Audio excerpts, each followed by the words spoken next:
Hey up John, it's Saturday night, so I'm just about to start and do a bit of paint, but I'll show you I'll show you everything because there's a shitload of parts to this bike. So everything's ready. It took basically a day and a half to get this all prepped up and panel wiped and masked off, and because you've got to think on some of these I can lay them, you know, sort of flat down like that one. When I spray that masked everywhere off, but I can lay that down, that will go flat, you see, whereas with where are we, yeah, that one, it's a bit of a, there's areas that we don't want to spray in and areas we do want to spray in, so basically that's been masked off. So it took a fair while to do it. So what I've sort of got is sort of silvers, where are we? Silvers are on this side, so everything we're doing in silver I've put over here because we've yet to prime. So all the stuff that's going in black basically is that side.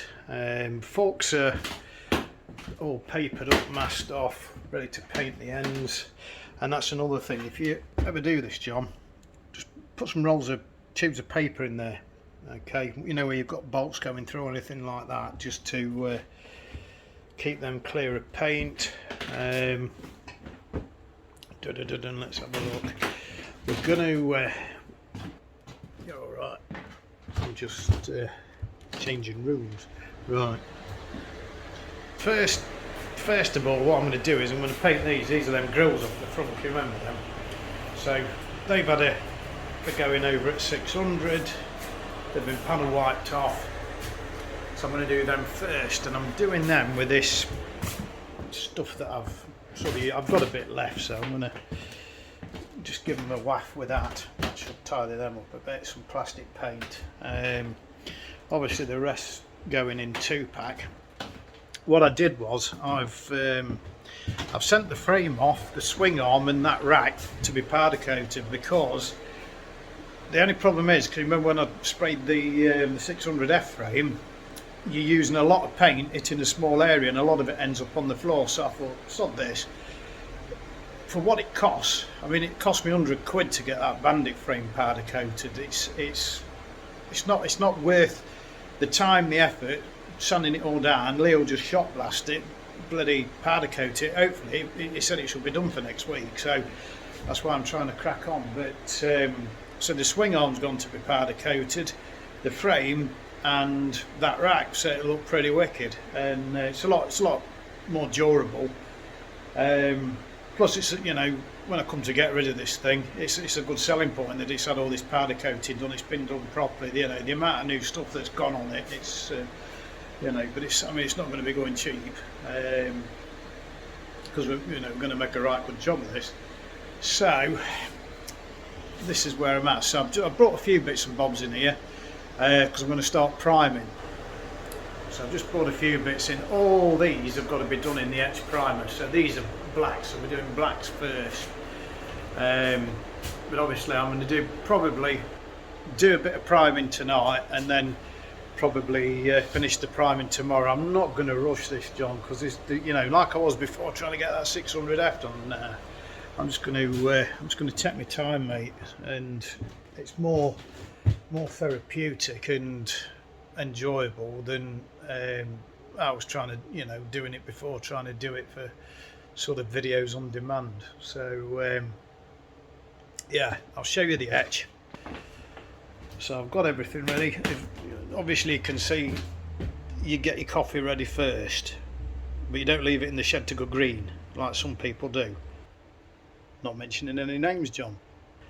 So yeah, I'm going to use this epoxy super etch. It's basically it's one part of that to one part of that, so it's a 50-50 mix.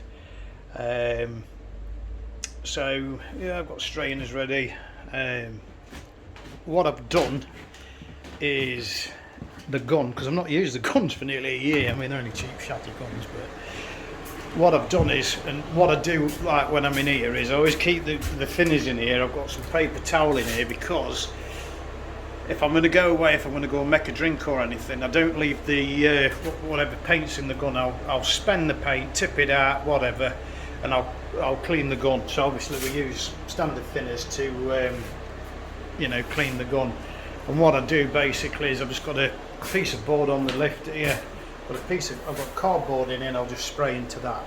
Okay, that's sort of a waste area. So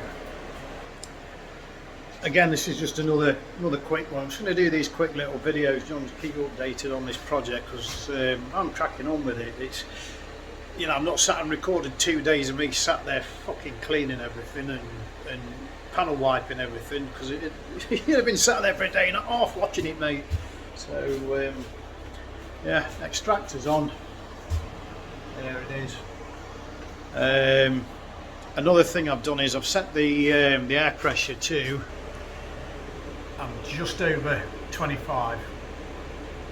If I click the gun, it'll go down. I want about 24. That's what I'm spraying with.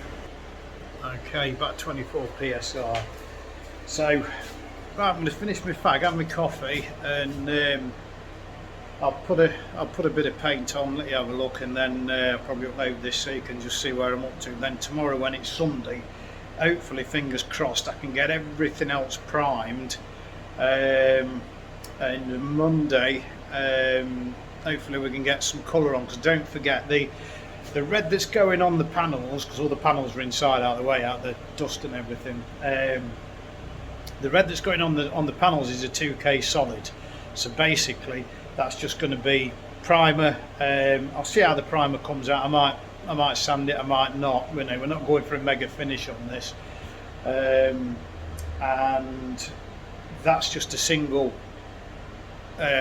colour, so there's no base coat and lacquer. Whereas the silvers that we're doing is that's where you've got to get your timing right, because we're going to do the base coat. So it's probably 2-3 coats of base coat, and then we've basically got a 20 minute, 30 minute window where it's going to be tacky enough to start putting the clear coat on.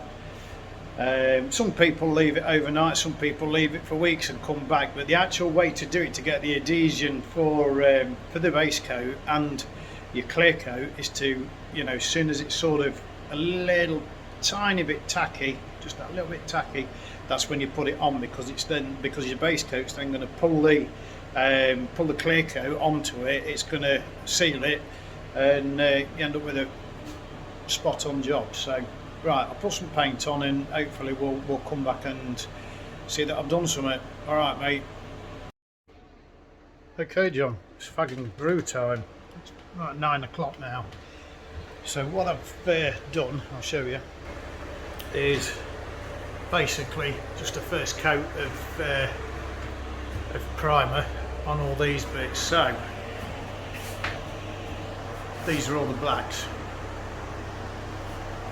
So what I'm going to do is, because I've got about half a gun left and I've got that in there, I'm basically just giving this 10 minutes. I'm going to give them another coat until I run out. So basically I shall go along here, and then if I run out of paint, I'll make a mental note of going back tomorrow to finish. Basically this stuff is more or less dry in 10 minutes.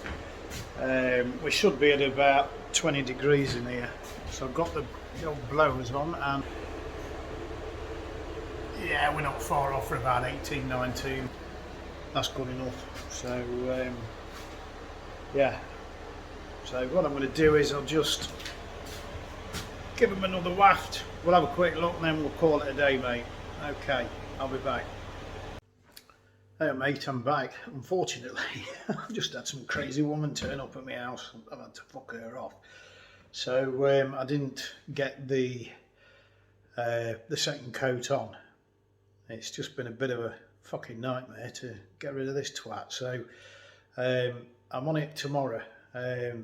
Should get the get the second coat on, get all the primer done, and get some colour done. So that's it for now, mate. I'll record what I'm doing tomorrow, and you'll be seeing this thing come together.